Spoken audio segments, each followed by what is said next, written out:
and I always make sure I put an emphasis on PAC. We're not a 501c3. We don't beg for money, okay? We fundraise, we engage, and we endorse candidates. We raised about $300,000. Young black professionals all over the country. Those who were the benefactors of the hard work of the civil rights movement when they would go to college, called on their friends across the country and said, hey, we're going to get behind this guy with a funny name, and we're going to demonstrate through our pocketbooks our support for this president. And so that's what we did. And so 2 years ago at the inauguration, we had a presidential brunch. We had Roland Martin, Benjamin Chavis, and Dr. Michael Dyson. And so they dropped it on us and they said, you know what, it's great that y'all raised all this money. That's great. But 4 folks in the basement started a movement. So what's next? And so as we drove back to Chicago, that's all we could talk about. Like, wow, okay, we did something, but man, 4 people. And so over the next couple years, we started thinking about what could we do. So what do we learn? We learned that it's not just important to be in the room. We were happy for the photo ops of the president, our inauguration tickets, all this kind of stuff. But after he got elected, we didn't know what was next. We didn't have an agenda. We didn't know what to ask for. We were just happy to be there. And so as we look back and we look forward to the next presidential cycle, to the mayoral cycle, it's about making sure we know what we want to ask for and making sure how we advance that agenda. So then that we can continue the momentum and not just show up every 4 years as the predictors, they all say in the election cycles. And so some of the things that we've done, we started the Action Now. It's one of our initiatives we started over a year ago. And we created this toolkit. And so like right now, you got these protests, these demonstrations. And Oprah Winfrey, she took a lot of flack for one of the comments she talked about with these movements in Ferguson saying that there was no leadership. And they went to Twitter to attack Oprah. But to a degree, she's right. And I can say that because I'm also I'm in the Young Elected Officials Network. It's 800 strong across the country. Congress, statewide offices, local school governments. And I'm talking to Senator Maria Chappelle-Dedell down there from Ferguson. I'm talking to the Treasurer, Tashara Jones of St. Louis. And that there is a media blackout and there are some things that aren't happening. And so Oprah was correct that there isn't, because cream rises to the top, and eventually somebody's got to step up and say, hey, I'll take the shot and not have a martyr. And so we created this toolkit. It's a do-it-yourself toolkit. So you can, as far as you pick it up, you can have a form letter if you want to write your congressman, the president, the governor. We got information if you want to start your own online campaign and how you move public policy, because that's the missing piece in the puzzle.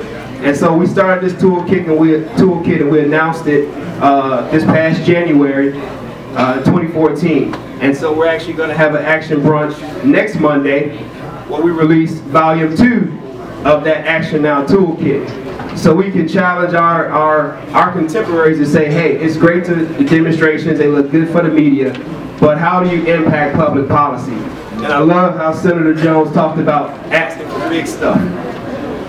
You know, we all about big stuff. You know, we'll let the other folks fight on the small stuff because we have to bring as many people under the tent as possible. And so some of the other things that Young and Powerful has done, and I'd be remiss if I didn't, I'm also on the Harold Washington Legacy Committee. And I'm a respecter of history and those that have come before us. I was on election night on the radio with Senator Burris. You know, we had some great conversations about intergenerational, some gaps in leadership. But I'd be remiss if I didn't talk about Harold Washington briefly. As I sit on that committee, and I know that I'm not here to endorse any candidate, but I cannot tolerate someone trying to minimize what the impact that Harold Washington had on the city of Chicago and black folks across the country. Plain and simple.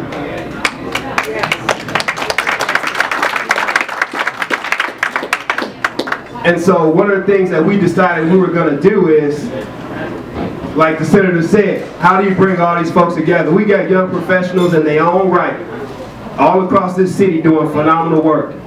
But we aren't, even with the advent of social media, aren't that connected. And so one of the things that we started, and I got this idea from Kelly Farr from the Polished Pebbles. Everybody remember at the end of the Malcolm X movie, where all the kids stood up and said, "I'm Malcolm X"? Yes. Okay, so what I decided to do was, we had this series, this speaker series that we had, and I said, you know what, we're going to pay homage to Harold Washington and all those folks that helped get him elected. And so I started this social media campaign called I Am Harold Washington. So I started this campaign because if we don't know where we came from, those sundown towns, Senator, if we don't understand the history, the things that happened, the best practices of the civil rights movement, this afternoon we're hosting a private screening for Selma. And Young and Powerful stepped up because I reached out to some mayoral candidates that talk about all this money they got, and I said, put your money where your mouth is. So Young and Powerful, we put up our own $500 to make sure we can have some young people come see this screening for free. And so the next thing I did was, I texted our city treasurer, Kurt Summers. I said, Kurt, will you match me?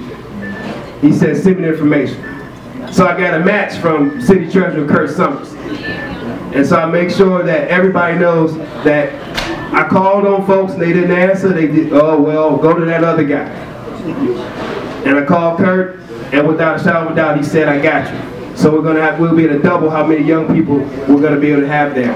Josie Childs, who's the president of the Harold Washington Legacy Committee, will be there as a panelist, talking about the lessons learned and things of that nature. And so it's so important that intergenerational. And so as we advance the challenge, the agenda, it's making sure that my generation understands that there's a place where in history we must understand how we got where we are. And that there was a lot of work. And I can assure you that a lot of my peers ain't gonna get hit with a billy club. They ain't even gonna dream about taking a hit with a billy club. I already know that. And so, to understand that the folks that were willing to sacrifice everything, not knowing that I would have an opportunity to sit here with these two titans, to be mentioned in the same breath of them.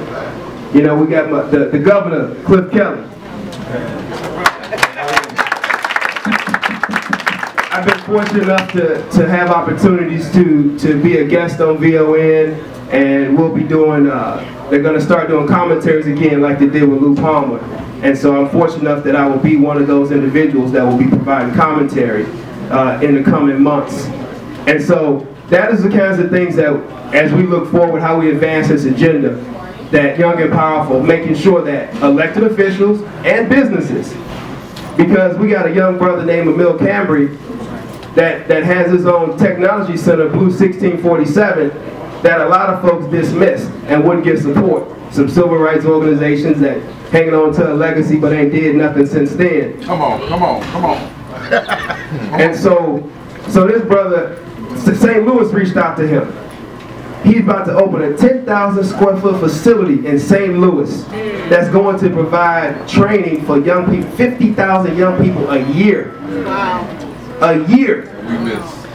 He can't get a meeting with the governor in Illinois, but the governor extended an invitation for him to come down there. So he's meeting with the governor of Missouri during all this Ferguson turmoil. And they gave him a blank check, said, whatever you want. Now, why can't he get that here in Chicago, in the state of Illinois? And I'll take it a step further. Even Reverend Jackson. A lot of folks can say what they want. I've learned a lot about the man. I've learned to admire and appreciate everything he did. He recognized something else. So a couple of days ago, an article came out about Intel having $300 million set aside for diversity. Reverend Jackson forced these tech industry CEOs' hand. Right. He reached out to Blue 1647, and they have a partnership now. And so Emil is meeting with the CEO of Intel. And why is it that other folks in the city of Chicago and the state of Illinois couldn't embrace him, but want to go downtown to a millionaire and say we started tech diversity, but you wouldn't even put this brother on. And that's all I'm saying.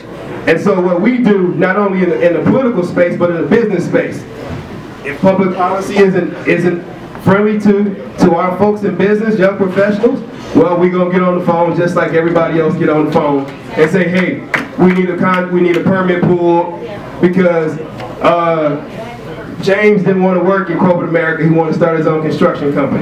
In the public sector, but in the business sector, we are going to make sure that our impact and our voice is heard so that we can have a seat at that table. Because we're done with just being in the room. We want to be at the table. And I got very big dreams, Senator. Very big dreams and very big plans. And so, in fact, this month, in February, I'll be elected president of the African American Community College Trustee Association. And I got big dreams for our black men and women who are in community colleges or have hopes that community colleges will be the place that they choose to start their educational or vocational careers. And so that whole conversation with the president and offering community college tuition for free, I'm definitely going to make sure we're part of that. Whoever becomes the next president, they coming through Chicago, but I can assure you, they coming through Wendell Mosby.